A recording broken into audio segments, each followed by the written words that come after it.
Ответ на ваш вопрос на карточке номер 64. Посмотрите. К традиционной гадательной системе Китая вопрос один. Чередуя сплошную и прерывистую, символы энергии инь-ян ищут ответ, кто станет победителем очередного этапа золотой лихорадки. Сагалиева Лариса Юрьевна является победителем и получает сертификат на 10 тысяч рублей.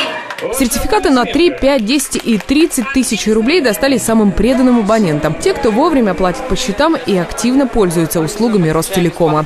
На самом деле все очень просто. Все победители наши абоненты не пользуются нашими услугами домашний интернет, домашняя телефония, либо домашнее цифровое телевидение.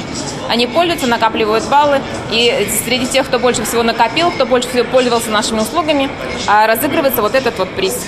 Самый солидный сертификат на 30 тысяч уехал в Камбарку. А для тех, кто заветные баллы немного не добрал, Ростелеком устроил золотой марафон. Китайский квест по торговому центру. Каждый прошедший испытание претендовал на золотые подарки. И вам достается сертификат на 2000 рублей. Равиль Багиров, абонент Ростелекома уже 6 лет. Говорит, этот презент только разминка. Золото отдаст жене, а сам надеется сорвать джекпот. Победитель тоже у нас определится, и дальше уже в числе представителей команды от Ростелеком всей страны победители поедут на зимние Олимпийские игры в Сочи 2014.